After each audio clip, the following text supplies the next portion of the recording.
C'est avec ces quelques traits de dessin que nous allons vous raconter l'histoire de Patrice. Ce militant lutte pour une fin de vie digne et une mort sereine. Tout a commencé lorsqu'il est entré dans une association dont on ne pourra vous dévoiler le nom. Depuis maintenant plus de 7 ans, cet ancien kiné à la retraite sillonne les routes de l'Occitanie pour aider les personnes qui veulent mourir sans souffrir. En leur apportant une écoute et un soutien, Patrice décrypte les raisons de ce dernier souhait. Maladie neurodégénérative, pathologie incurable ou envie personnelle, il a accompagné 60 personnes dans cet ultime voyage. Si on ne veut pas souffrir de la mort, il faut s'y habituer, il faut en parler, il faut y réfléchir, il faut faire l'inverse de ce qu'on fait dans notre société. On va tous mourir un jour, c'est normal, mais au moins qu'on meure dignement.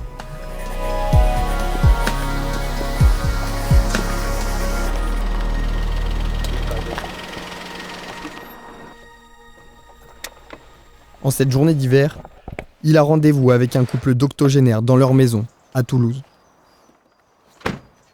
Sur le perron, Jeanne l'attend impatiemment. Avec son mari Jean-Paul, ils l'ont sollicité pour qu'il puisse les aider à se suicider chez eux. Ah bah oui. Attention, ne glissez pas. Ah, ça glisse, d'accord. Depuis plus de 3 ans, Jean-Paul est atteint de la maladie d'Alzheimer. Une maladie qui lui fait perdre sa conscience et sa mémoire de jour en jour.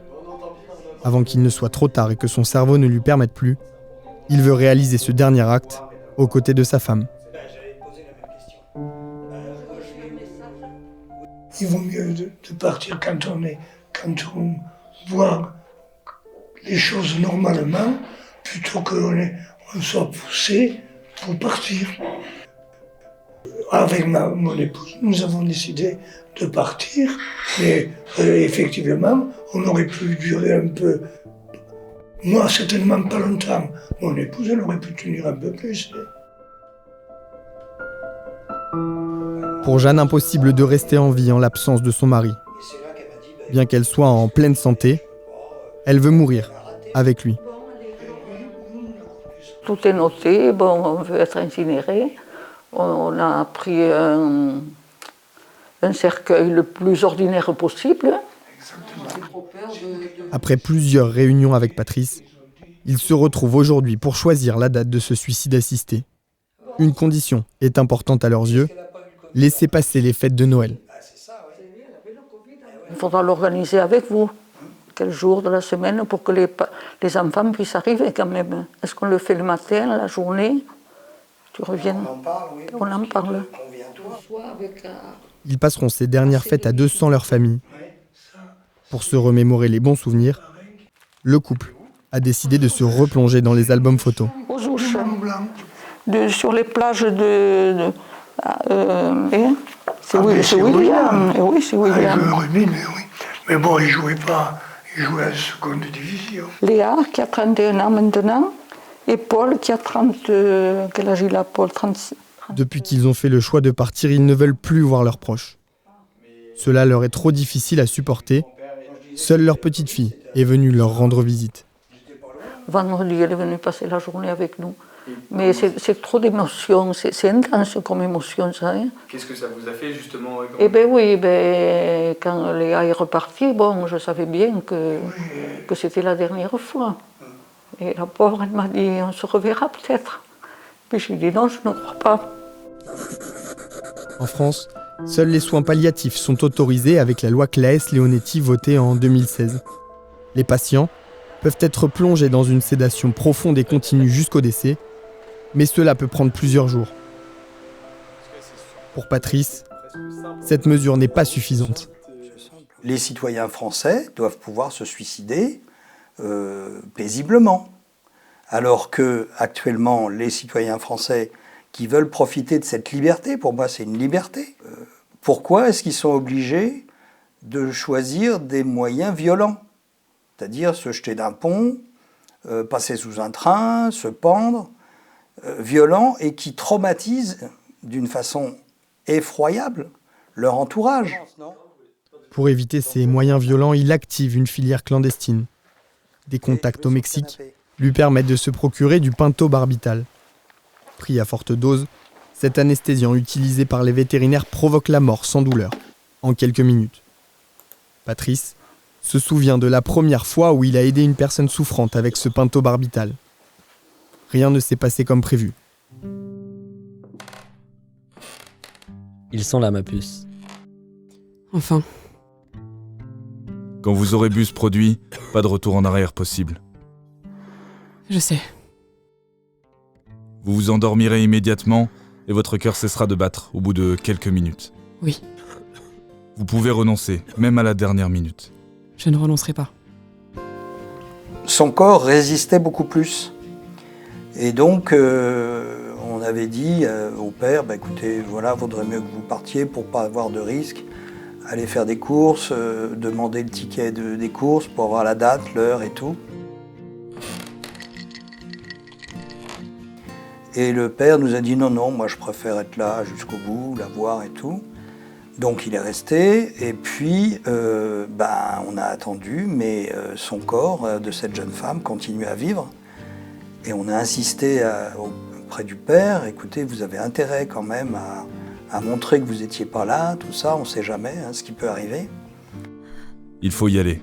Et n'oubliez pas le ticket de caisse, on vous appellera quand ce sera fini. On a attendu, et comme le corps était toujours vivant, on a dit au père, faut que vous repartiez, parce que, encore une fois, s'il y a une enquête, que vous ne soyez pas embêtés, allez racheter autre chose et ramener un autre ticket. Enfin bon, le père est reparti. Et puis, il est revenu donc encore 1 heure après, ça faisait 2 heures. Et là, au bout de 2 heures, là, le mort était là, quoi.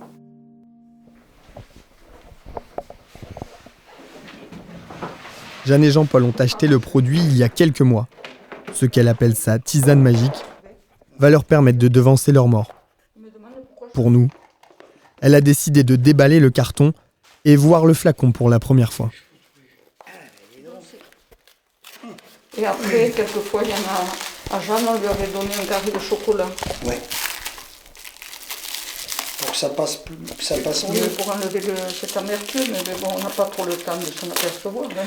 Non, si, quand même, le temps de boire. Il faut boire tout le bol, ça fait beaucoup. Pour tromper la douane, les trafiquants font passer ça pour du démaquillant. Bien sûr, bien sûr. Oui. Ça n'a jamais été le nom auquel on a envoyé. Ah oui. C'est toujours un autre nom. Notre nom. Le jour de leur mort, Patrice sera présent sur les lieux avec une autre militante.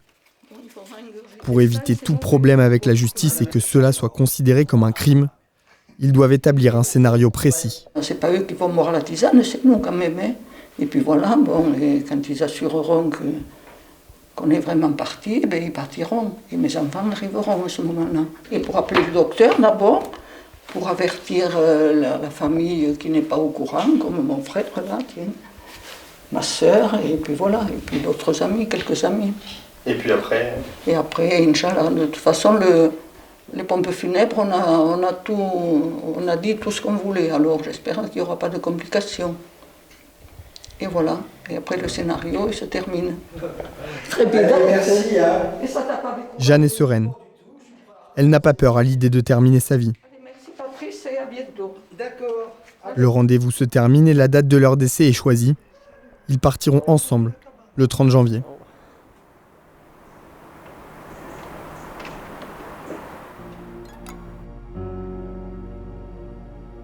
En France, ce médicament est interdit pour l'homme depuis 1996.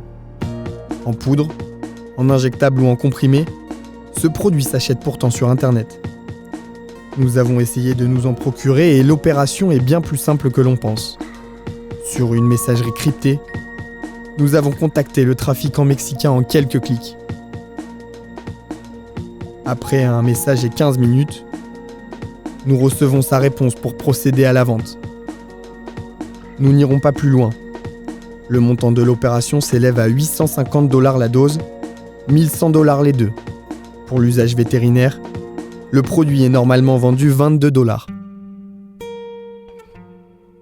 On compte chaque année entre 2000 et 4000 suicides assistés dans notre pays. La police a déjà saisi une centaine de flacons de pentobarbital, mais aucune condamnation n'a pour le moment été prononcée. À Cannes, Bernard n'a pas eu à faire appel à ses militants pour accompagner sa femme Françoise vers la mort. La demande d'euthanasie en Belgique a été acceptée en quelques mois. Quand les choses s'aggravent et que on a pris le rendez-vous et qu'on est sur le point de terminer, le temps devient court.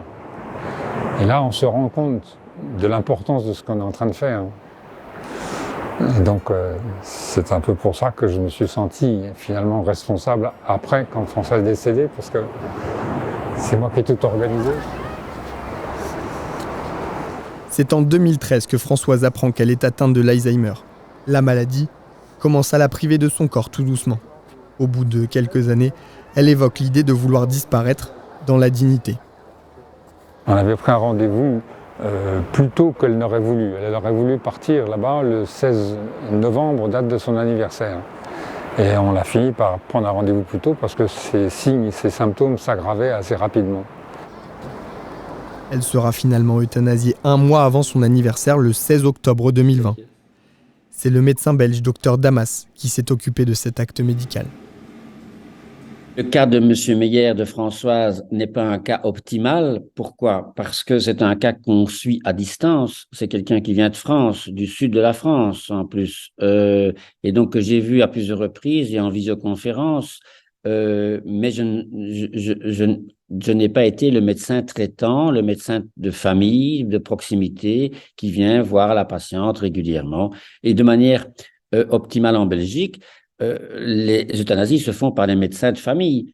En revenant dans leur appartement, Bernard a décidé de lui rendre hommage. Pour se rappeler les bons moments, il a regroupé toutes les photos en partant de la Belgique jusqu'à leur cliché de jeunesse. Comme ça, et qu'il de le faire à l'envers, je trouve que c'était mieux parce que ça se termine bien. Sa femme est décédée il y a déjà 2 ans et demi. Mais les souvenirs de cette dernière journée restent intacts. Nous avions chacun une main sur son corps et Dr Damas lui a demandé encore si elle voulait partir. Elle a dit oui. Et elle a poussé sa seringue. Donc 15 secondes après, même pas, elle dormait. C'était une anesthésie. Hein. Et puis son cœur a été long à s'arrêter de battre. Pour l'accompagner jusqu'au bout, toute la famille était présente dans la chambre d'opération. Au moment du décès, seuls les enfants sont restés. Et le jour où on a fait la piqûre, elle avait ses lunettes de soleil, on ne pouvait pas se voir. Et j'ai pas eu le réflexe de lui demander de les enlever. Et peut-être qu'il fallait pas. Il fallait la laisser faire ce qu'elle voulait. On avait une main, chacun, sur elle et elle le savait. C'était une manière de dire au revoir au final, de mettre chacun une main. Tout à fait. Tout à fait.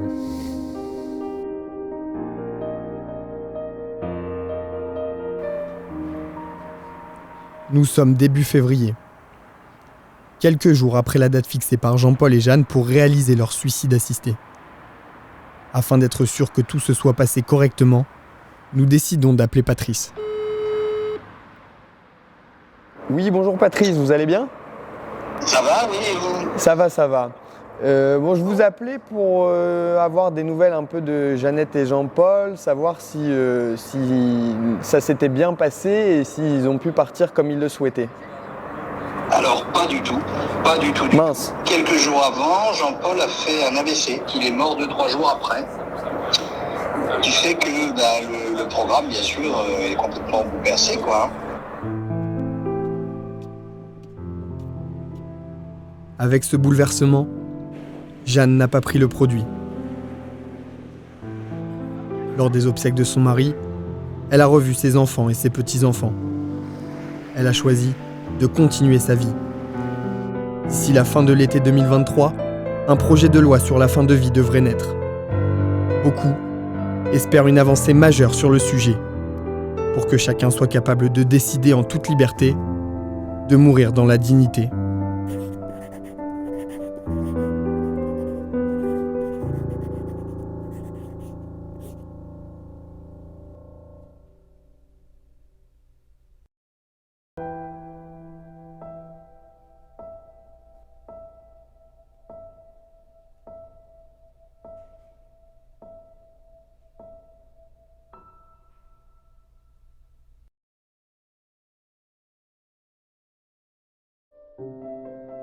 j'ai un des petits-fils qui me dit, un petit-fils qui est grand, qui avait 35 ans.